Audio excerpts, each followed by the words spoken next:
ನಮಸ್ಕಾರ ಸ್ನೇಹಿತರೆ. Hi friends, creative Madhu. Welcome to my channel. ನಂದು ಹೊಸ ನಂಬರ್ ಪ್ಲೇಟು ಆರ್ಡ್ರ್ ಮಾಡಿದ್ವಿ. ಅಂದರೆ HSRP ನಂಬರ್ ಪ್ಲೇಟ್ ಹಾಕ್ಸ್ಬೇಕು ಅಂತ ಸೆಂಟ್ರಲ್ ಗೌರ್ಮೆಂಟಿಂದ ಆರ್ಡ್ರ್ ಆಗಿತ್ತಲ್ವ. ಸೊ ಅದು ನಂಬರ್ ಪ್ಲೇಟು ಬುಕ್ ಮಾಡಿ 20 ದಿವಸ ಆಯಿತು. ನಂಬರ್ ಪ್ಲೇಟ್ ಬಂದಿದೆ. ಸೊ ನಮ್ಮ ಗಾಡಿಗೆ ಇವಾಗ ಹಾಕ್ಸೋಕೆ ಹೋಗ್ತಾಯಿದ್ದೀವಿ. ಒಂದು 2 ವೀಲರು, ಇನ್ನೊಂದು ಕಾರು. ಸೊ 2 ವೀಲರ್ ಬಂದು ಆಕ್ಸೆಸ್ಸು. ಇವಾಗ ಆಲ್ರೆಡಿ ಇದರಲ್ಲಿ ನಂಬರ್ ಪ್ಲೇಟ್ ಇದೆ. ಫಸ್ಟ್ IND ಬೋರ್ಡ್ ಇದ್ದಿದ್ರೆ ಸಾಕಾಗಿತ್ತು. ಸೊ ಇವಾಗ HSRP ಪ್ಲೇಟ್ ಕಂಪಲ್ಸರಿ ಅಂದಿದ್ದಾರೆ. ಸೊ ಆರ್ಡ್ರ್ ಮಾಡಿದ್ದೀವಿ. ಅದು 2 ಸತಿ ಆರ್ಡ್ರ್ ಮಾಡಿ ಆನ್ಲೈನಲ್ಲಿ ಫೇಲ್ ಆಗಿ ಮತ್ತು 3ನೇ ಸತಿ ಆರ್ಡ್ರ್ ಮಾಡಿರೋದು. ಸೊ ಇವಾಗ ನೋಡಿ, ಇದು ನಮ್ಮದು ಹಳೆ ನಂಬರ್ ಪ್ಲೇಟು ನಿಮ್ಗೆ ತೋರಿಸ್ತೀನಿ. ಇವಾಗ ಅಲ್ಲಿ ಹೋದ್ಮೇಲೆ, ಕಂಪ್ನಿಗೆ ಹೋದ್ಮೇಲೆ ಅಲ್ಲಿ HSRP ನಂಬರ್ ಪ್ಲೇಟನ್ನು ಚೇಂಜ್ ಮಾಡೋದು ನಾನು ನಿಮ್ಗೆ ತೋರಿಸ್ತೀನಿ. ಸೊ ಹಳೇದು ನಂಬರ್ ಪ್ಲೇಟ್ ಗಾಡಿದು ಹೆಂಗಿದೆ ಅಂತ ಆಲ್ರೆಡಿ IND ಬೋರ್ಡ್ ಎಲ್ಲರಿಗೂ ಗೊತ್ತಿರುತ್ತೆ. ಸೊ ಒಂದು ಸತಿ ಚೆಕ್ ಮಾಡ್ಕೊಂಡು ಹೋಗ್ಬಿಡೋಣ ಇಲ್ಲಿಂದ. ಆಮೇಲೆ ಹೊಸ ಬೋರ್ಡ್ ಹೆಂಗಿರುತ್ತೆ ಅನ್ನೋದು ನಾನು ನಿಮಗೆ ತೋರಿಸ್ತೀನಿ. ಸೊ ಬನ್ನಿ ನೋಡಿ. ಇದು ನಾರ್ಮಲ್ಲು IND ಬೋರ್ಡು ನಂಬರು 2 ವೀಲರ್ದು. ಸೊ ಹಳೇದು ಈ ರೀತಿ ಇದೆ. ಸೊ ಹಿಂದೆಗಡೆದು ತೋರಿಸ್ತೀನಿ ನಿಮಗೆ. ಸೊ ಹಿಂದೆಗಡೆದು IND ಬೋರ್ಡು ಈ ರೀತಿ ಇರುತ್ತೆ. ಸೊ ಮೈನು ಮುಖ್ಯವಾಗಿ ಈ ಸೈಜೂ ಲೆಕ್ಕ ಬರುತ್ತೆ ನಂಬರ್ ಪ್ಲೇಟ್ಗೆ. ಸೊ ಕಾರ್ಗಾದ್ರೂ ಅಷ್ಟೇ ಸೈಜು ಮುಖ್ಯನೇ. ಸೊ ಇವಾಗ ನಮ್ಮ ಆಕ್ಸೆಸ್ಗೆ 2 ವೀಲರ್ಗೆ ಚೇಂಜ್ ಮಾಡ್ಸೋಕೆ ಹೋಗ್ತಾಯಿದ್ದೀವಿ. ಸೊ ಬನ್ನಿ, ಕಂಪ್ನಿ ಹತ್ರ ಹೋದ್ಮೇಲೆ ಅವರು ಯಾವ ರೀತಿ ಚೇಂಜ್ ಮಾಡ್ತಾರೆ, ಎಕ್ಸ್ಟ್ರಾ ಏನಾದರೂ ಚಾರ್ಜ್ ಮಾಡ್ತಾರಾ ಅಂತ ನೋಡೋಣ. ಅದು ರಿಪ್ಲೇಸ್ ಮಾಡೋದಕ್ಕೆ, ಅಲ್ಲೇ ಹೋಗಿ ರಿಪ್ಲೇಸ್ ಮಾಡೋದಕ್ಕೆ ಏನು ಚಾರ್ಜಬಲ್ ಇಲ್ಲ ಅಂತ ಹೇಳಿದ್ದಾರೆ. ಆದರೆ ನೋಡೋಣ, ಕೇಳ್ತಾರೋ ಏನೋ ಗೊತ್ತಿಲ್ಲ, ನೋಡೋಣ. ಬಟ್ ಮನೆ ಹತ್ರನೂ ಬಂದು ಫಿಟ್ ಮಾಡ್ತಾರಂತೆ. ಬಟ್ 300 ರೂಪಾಯಿ ಎಕ್ಸ್ಟ್ರಾ ಅಂತೆ. ಸೊ ಯಾಕೆ ನಾವೇ ಕಂಪ್ನಿಗೆ ಅಲ್ಲೇ ಹೋಗಿ ನಿಯರ್ ಬೈ ಬುಕ್ ಮಾಡಿದರೆ ಸೊ ಅಲ್ಲೇ ಹಾಕ್ಸ್ಕೊಂಬರ್ಬೋದು. ಸೊ ನಮ್ಗೆ ಇಲ್ಲಿಂದ ಇವಾಗ ನಮ್ಮ ಮನೆಯಿಂದ ನನಗೆ ಅಲ್ಲಿಗೆ 16-17 ಕಿಲೋಮೀಟ್ರ್ ಇದೆ. ಸೊ ಈ ಕಂಪ್ನಿ ಜಾಗಕ್ಕೆ. ಸೊ ಅಲ್ಲಿ ಹೋಗಿ ಚೇಂಜ್ ಮಾಡಿಸ್ಕೊಂಬರ್ಬೇಕು. ಸೊ ಬನ್ನಿ ಹೊರಡೋಣ ಸ್ನೇಹಿತರೆ. ಇವಾಗ ನಾನು ಸುಜುಕಿ ಶೋರೂಮ್ ಹತ್ರ ಬಂದಿದ್ದೀನಿ. ನೋಡಿ, ನಿಮ್ಮ ಹಿಂದೆ ಕಾಣಿಸ್ತಾ ಇದೆಯಲ್ಲ, ಇದೇ ಸುಜುಕಿ ಶೋರೂಮು. ಸೊ ನಮ್ಮ ಗಾಡಿಗಳೆಲ್ಲ ನಿಲ್ಲಿಸಿದ್ದಾರೆ. ತುಂಬ ಜನ ಬಂದಿದ್ದಾರೆ ಗಾಡಿಗೆ ನಂಬರ್ ಪ್ಲೇಟ್ ಹಾಕೋದಕ್ಕೆ. ಸೊ ನಮ್ಮ ಹಿಂದೆಗಡೆ ಇರೋದೇನೆ ಸುಜುಕಿ ಶೋರೂಮು. ಫೋನ್ ಮಾಡಿದ್ರು ಫೋನ್ ತೆಗಿತಾ ಇಲ್ಲ ಅವರು. ನೋಡೋಣ, ಬನ್ನಿ ಕೇಳೋಣ, ವಿಚಾರಿಸೋಣ. ಇದೇ ಸುಜುಕಿ ಶೋರೂಮು 2 ವೀಲರ್ದು, ನೈಸ್ ಸ್ಟಾರ್ ಅಂದ್ಬಿಟ್ಟು ಸುಜುಕಿ ಶೋರೂಮು. ಸೊ ಇಲ್ಲಿ ಬಂದಿದ್ದೀವಿ ಇವಾಗ. ಸೊ ಶೋರೂಮ್ ಹತ್ರ ಇದ್ದೀವಿ. ನೋಡೋಣ, ನಂಬರ್ ಪ್ಲೇಟು ಕೇಳಬೇಕು. ಬಟ್ ಅವರು ನಂಬರು ಪ್ಲೇಟ್ ಕೇಳೋದಕ್ಕಿಂತ ಮುಂಚೆ ಅವ್ರಿಗೇ ಫೋನ್ ಮಾಡಿದ್ವಿ. ಬಟ್ ಏನಪ್ಪ ಅಂತಂದರೆ, ನಂಬರ್ ಪ್ಲೇಟು ಹಾಕೋರು ಫೋನು ರಿಸೀವ್ ಮಾಡ್ತಾಯಿಲ್ಲ. ಸೊ ನಮ್ಮದು ಗಾಡಿ ನೋಡಿ ಇಲ್ಲಿ ನಿಂತಿದೆ. ನಮ್ಮ ಗಾಡಿ ಇಲ್ಲಿ ನಿಂತಿದೆ. ಸೊ ನೋಡಿ, ಈ ಗಾಡಿಗಳೆಲ್ಲ ನಂಬರ್ ಪ್ಲೇಟ್ ಚೇಂಜ್ ಮಾಡೋಕ್ಕೆ ಬಂದಿರೋದು ಇವರೆಲ್ಲ. ಸೊ ಇವರೆಲ್ಲ ನಂಬರ್ ಪ್ಲೇಟ್ ಚೇಂಜ್ ಮಾಡೋಕ್ಕೆ ಬಂದಿದ್ದೀವಿ. ನೋಡೋಣ, ಒಳಗಡೆ ಹೋಗಿ ವಿಚಾರಿಸ್ತೀನಿ. ನೋಡೋಣ ಏನೇನು ಥರ ಕೇಳೋಣ.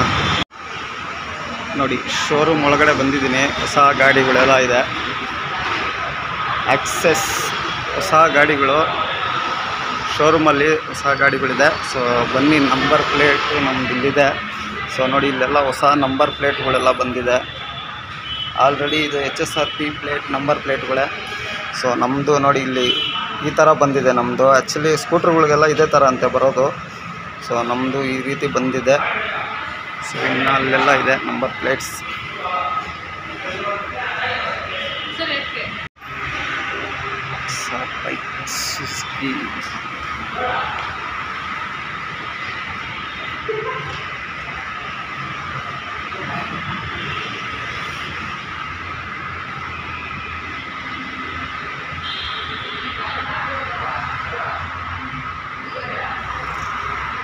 ಎಂತೆಂಥ ಬೈಕ್ಗಳಿದೆ ನೋಡಿ.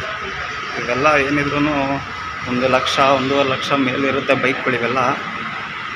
So on road, off road ಎರಡೂ ಇರ್ಬೋದು ಈ ಬೈಕ್ಗಳು.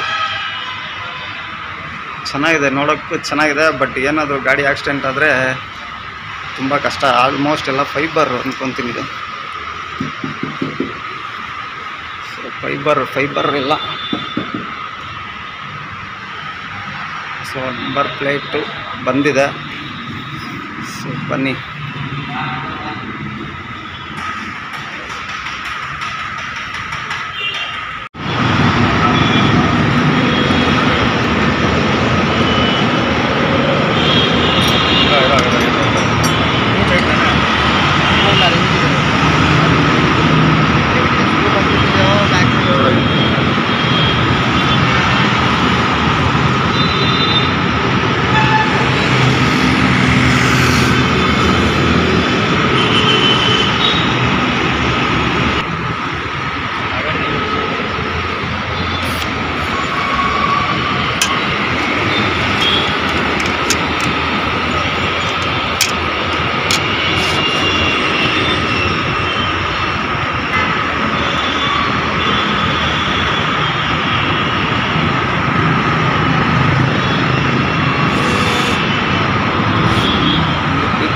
ಬಿಟ್ಟವ್ರಿ, ಏನು ಮಾಡೋದು ಗೊತ್ತಿಲ್ಲ. ನೋಡಿ ಗಾಡಿದು ನಂಬರ್ ಪ್ಲೇಟ್ ಎಲ್ಲ ಬಿಚ್ಚಿದ್ದಾರೆ. ಒಟ್ಟು 3 ಗಾಡಿ ಇದೆ, 3 ಗಾಡಿದು ಬಿಚ್ಚಿದ್ದಾರೆ. ಇನ್ನು ಆಮೇಲೆ ಬಿಚ್ತಾ ಇದ್ದಾರೆ.